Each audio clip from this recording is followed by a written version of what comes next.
Un lugar donde los muertos caminan, 9 niveles de oscuridad absoluta, un río de sangre y al final un dios esquelético esperándote como una sonrisa. Esto no es una pesadilla, esto es Mictlán, el inframundo azteca. Y según los antiguos mexicas, todos pasaremos por aquí algún día. Pero para entender este viaje de 4 años a través del terror, tenemos que volver al principio, al momento exacto en que todo comienza. Los aztecas no le tenían miedo a la muerte. Para ellos, morir no era el final, era apenas el primer paso de un viaje aterrador. ¿Y lo que pasó después de morir?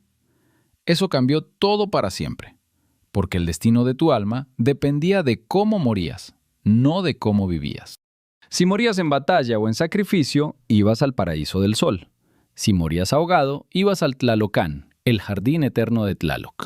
Pero si morías de enfermedad, de vejez o de cualquier causa natural, entonces tu destino era Mictlán, el lugar más oscuro que puedas imaginar. Y aquí es donde la historia se vuelve realmente extraña, porque para llegar al fondo de Mictlán tenías que sobrevivir 9 pruebas imposibles. 4 años. Ese era el tiempo que tardaba el alma en cruzar los 9 niveles. 4 años de oscuridad, viento, frío y criaturas esperándote. Pero el alma no viajaba completamente sola. Los aztecas se aseguraban de eso, y el compañero que le daban era algo que no te esperarías. Un perro, un xoloitzcuintle de pelaje oscuro.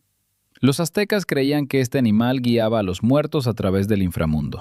Si en vida habías maltratado a los perros, ninguno te ayudaría a cruzar, y sin guía, tu alma vagaría para siempre en la oscuridad. El primer nivel se llamaba Itzcuintlán, el lugar de los perros, y era aquí donde comenzaba la verdadera pesadilla del alma. ¿Te imaginas estar completamente solo en la oscuridad y lo único que escuchas son aullidos resonando en las paredes de piedra? El alma tenía que cruzar un río ancho y oscuro, el Apanohuacaluya, y la única forma de cruzar era montada sobre un xoloitzcuintle. Si el perro reconocía al alma como alguien bueno, la cargaba al otro lado. Si no, la dejaba hundirse en las aguas negras para siempre. Pero esto no es nada comparado con lo que viene, porque el segundo nivel es donde el verdadero horror comienza, y se llama Tepectli Monamictlán, el lugar donde los cerros chocan. 2 montañas enormes que se abrían y cerraban sin parar, aplastando todo lo que pasara entre ellas. El alma tenía que calcular el momento exacto para correr entre las montañas. 1 segundo de retraso y sería destruida por completo. Y lo que nadie te cuenta sobre este mito es que los aztecas creían que las montañas estaban vivas. Eran guardianes conscientes del inframundo. Si lograbas pasar las montañas, llegabas al tercer nivel, Iztepetl, la montaña de obsidiana. Un lugar hecho completamente de cristal negro y cortante. Cada paso que dabas, la obsidiana cortaba tu esencia. No había piel, no había sangre, pero el dolor, según los aztecas, era absolutamente real. El viento en este nivel aullaba como 1000 voces gritando a la vez. Un frío que atravesaba el alma como cuchillos de hielo. ¿Qué harías tú en su lugar? ¿Seguirías adelante sabiendo que aún te quedan 6 niveles más de tormento por delante? El cuarto nivel se llamaba Itzehecayán, el lugar del viento de obsidiana, y era exactamente tan terrible como suena su nombre. 8 colinas de piedra, y entre ellas, un viento helado cargado de fragmentos de obsidiana que desgarraban todo a su paso sin piedad. El alma no podía esconderse, no podía retroceder. La única opción era caminar directamente a través de ese infierno cortante y helado. Y en ese momento, todo cambió. Porque en el quinto nivel, el peligro ya no era el viento ni las montañas, eran los animales. Pancuecuetlacaloyan, un nombre casi imposible de pronunciar, y un lugar donde jaguares gigantes merodeaban en la oscuridad eterna. Pero no eran jaguares normales, eran bestias del inframundo, criaturas que se alimentaban de la esencia misma de las almas perdidas. Este nivel era donde el alma perdía todo sentido de identidad. Los recuerdos de la vida empezaban a desvanecerse como humo en el viento. Había 3 pruebas que definían este nivel. La primera era esquivar a las bestias. La segunda era no perder la voluntad. Pero la tercera te va a dejar sin palabras. El alma tenía que entregar voluntariamente parte de su esencia a las bestias. Un sacrificio dentro del sacrificio. Dolor dentro del dolor. Solo así las bestias la dejaban pasar. Era la forma en que el inframundo probaba si el alma estaba dispuesta a abandonar todo por avanzar. Y aquí es donde la historia se pone aún más oscura. Porque el sexto nivel es donde muchas almas simplemente se rendían y dejaban de existir. Temiminaloyan, el lugar donde vuelan las flechas. Un nivel donde proyectiles invisibles atacaban al alma desde todas las direcciones posibles.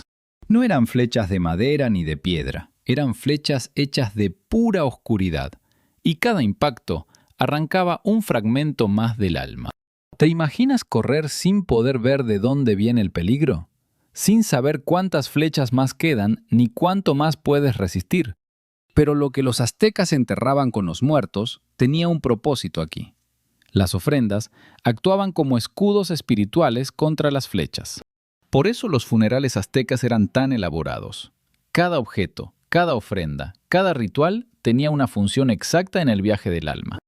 Y lo que pasó después fue algo que nadie esperaba, porque el séptimo nivel rompe todas las reglas de lo que creía saber sobre Mictlán.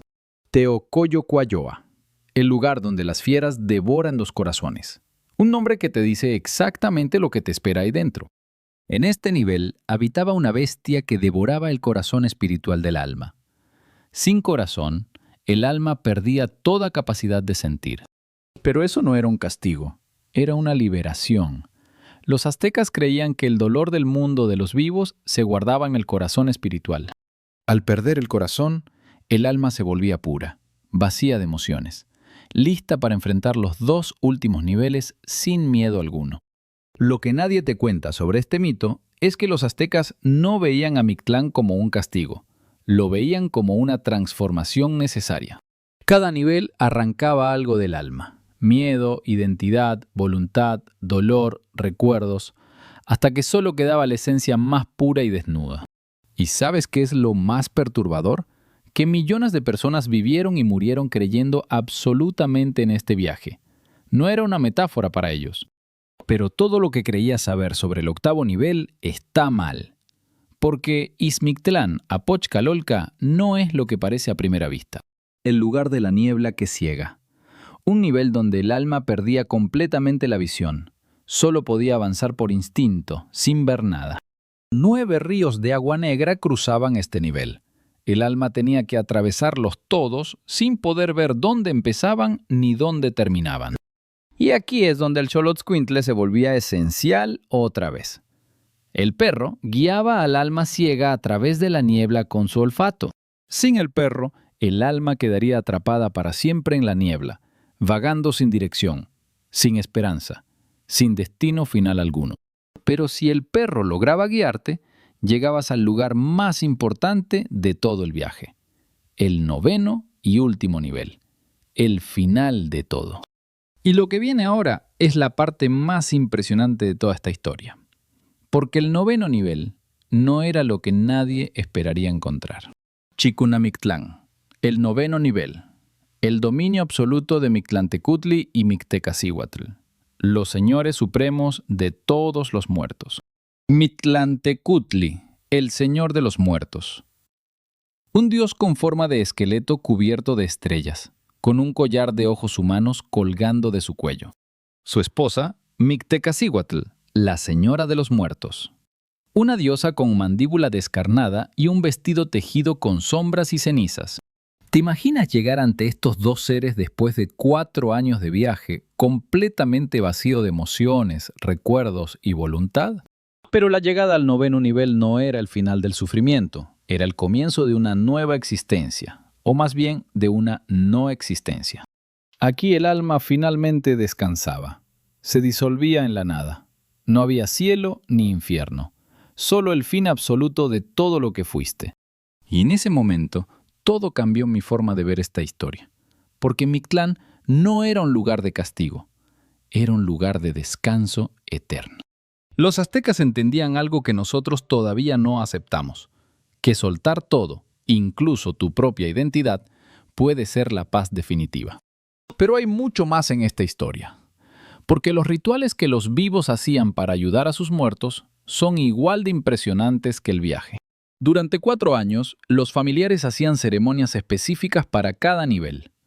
Quemaban ofrendas que, literalmente, llegaban al alma en su viaje. Lo que nadie te cuenta es que estas ceremonias estaban perfectamente sincronizadas con los niveles de Mictlán. Cada año correspondía a niveles específicos. El primer año de ceremonias ayudaba al alma a cruzar el río y las montañas. Las ofrendas de comida le daban fuerza para el frío. El segundo año protegía al alma de las bestias y las flechas. Los amuletos de jade actuaban como armadura espiritual en el inframundo. ¿Y sabes qué pasaba en el tercer año? El alma enfrentaba la pérdida del corazón. Y la ceremonia más importante se hacía en ese momento exacto. El cuarto y último año era el más emotivo. La familia se despedía definitivamente. Sabían que después de esta ceremonia, el alma dejaría de existir. Pero la relación entre los vivos y los muertos no terminaba ahí. Los aztecas tenían una festividad completa dedicada a honrar a los que ya se fueron. Lo que hoy conocemos como Día de Muertos tiene sus raíces directas en estas antiguas ceremonias aztecas dedicadas a Mictecacihuatl, la Señora de los Muertos. Y aquí es donde la historia se vuelve todavía más fascinante, porque Mictlantecutli no siempre fue el señor del inframundo. Tuvo que ganarse ese título. Según los mitos, cuando los dioses crearon el mundo, alguien tenía que gobernar la muerte, y Mictlantecutli fue el único que se ofreció voluntariamente. Ningún otro dios quería ese trabajo, gobernar un reino de oscuridad eterna. Pero Mictlantecutli entendía que sin muerte, la vida no tenía sentido. Y fue así como se convirtió en esqueleto. No por castigo, sino por elección. Abandonó su carne para poder existir eternamente entre los muertos. Pero todo lo que creía saber sobre Mictlantecutli cambia cuando descubre su papel en la creación del ser humano moderno. Según el mito, Quetzalcóatl bajó a Mictlán para robar los huesos de los antiguos humanos, porque sin esos huesos, la humanidad no podía renacer. ¿Te imaginas enfrentarte al Señor de todos los muertos en su propio reino? Eso fue exactamente lo que Quetzalcóatl hizo, y casi le cuesta todo. Mictlantecutli puso una condición. Quetzalcóatl debía tocar una caracola sin agujeros y dar 4 vueltas al inframundo tocándola sin parar. Parecía imposible. Una caracola sin agujeros no puede sonar. Pero Quetzalcóatl era el dios del viento y encontró una solución brillante e inesperada. Llamó a los gusanos para que perforaran la caracola. Luego llamó al viento para que soplara a través de ella, y el sonido resonó por todo Mictlán. Mictlantecutli, furioso, aceptó entregar los huesos, pero luego ordenó a sus sirvientes que cavaran una trampa en el camino de regreso. Y lo que pasó después cambió el destino de toda la humanidad para siempre. Quetzalcóatl cayó en la trampa. Los huesos sagrados se rompieron. Por eso, según los aztecas, los humanos nacemos en diferentes tamaños, porque los huesos originales se rompieron en pedazos desiguales. Quetzalcóatl logró escapar con los huesos rotos, los llevó al mundo de arriba, y con su propia sangre divina les dio vida. Sangre de un dios, mezclada con los huesos de los muertos antiguos. Esos somos los humanos según la mitología azteca, hijos de la muerte y lo divino. Y esto explica algo fundamental de la cosmovisión azteca. La muerte y la vida no son opuestos, son 2 caras de la misma moneda sagrada. ¿Qué harías tú si supieras que literalmente estás hecho de muerte y sangre divina? Los aztecas vivían cada día con esa certeza absoluta. Pero Mictlán guarda un secreto más, uno que los arqueólogos descubrieron hace poco, y que confirma algo que nadie creía posible. En Teotihuacán, los arqueólogos encontraron un túnel subterráneo que replica exactamente la estructura de los 9 niveles de Mictlán. Cientos de esferas de pirita en el techo que brillaban como estrellas. Ríos de mercurio líquido simulando las aguas del inframundo. Todo construido deliberadamente. Los antiguos mexicanos construyeron una réplica física de Mictlán debajo de sus pirámides. un inframundo real debajo del mundo real. Y lo que nadie te cuenta sobre este descubrimiento es que encontraron miles de ofrendas reales dentro del túnel: jade, obsidiana, conchas y huesos. Esto significa que los rituales para los muertos no solo se hacían en la superficie. Los sacerdotes bajaban físicamente al inframundo artificial para realizarlos. Pero la influencia de Mictlán va mucho más allá de la arqueología, porque este mito sigue vivo hoy en tradiciones que practicas sin saberlo. Las calaveras de azúcar, el pan de muerto, los altares con fotos de los difuntos. Todo eso viene directamente de los rituales aztecas para el viaje por Mictlán. La flor de cempasúchil, esa flor naranja que ves en noviembre, los aztecas la usaban porque creían que su aroma guiaba a las almas de regreso. Y en ese momento entiendes algo profundo. Los aztecas no celebraban la muerte por ser macabros. La celebraban porque entendían que es parte de nosotros. Mientras la mayoría del mundo esconde la muerte detrás de cortinas, los mexicanos la abrazan, la invitan a cenar, le ponen un lugar en la mesa. Y eso viene directamente de Mictlán, de la creencia de que la muerte no es el enemigo, es simplemente el siguiente paso en un viaje eterno. Pero hay algo más que quiero contarte antes de terminar. Porque existe un mito azteca que dice que Mictlán no será eterno. Los aztecas creían en ciclos cósmicos, 5 soles, 5 edades del mundo, y al final de cada era, todo, incluyendo Mictlán, se destruía. Estamos viviendo en la era del quinto sol, y según la profecía azteca, este sol también morirá algún día. Terremotos destruirán todo. Cuando el quinto sol se apague, Mictlán se llenará de todas las almas que existen, y Mictlantecutli finalmente cumplirá su verdadero propósito: guardar a todas las almas hasta que nazca un nuevo sol, un nuevo mundo, un nuevo comienzo, y entonces liberarlas de nuevo para vivir otra vez. Muerte y renacimiento, un ciclo eterno. Y Mictlantecutli, el dios esquelético que todos temen, resulta ser el gran guardián de todas las almas. No es un demonio, no es un villano. Es el dios que eligió vivir en la oscuridad eterna para que algún día todas las almas puedan renacer. La próxima vez que veas una calavera o un altar de muertos, recuerda que detrás de esa imagen hay una historia de 4 años, 9 niveles y un dios que renunció a todo. Y si esta historia te fascinó, quédate, porque en el próximo video vamos a explorar algo aún más antiguo y aterrador: el inframundo sumerio. Suscríbete para no perderte ese viaje, porque lo que los sumerios creían sobre la muerte va a cambiar todo lo que piensas sobre el mundo antiguo. Nos vemos en el siguiente nivel, porque este viaje apenas está comenzando.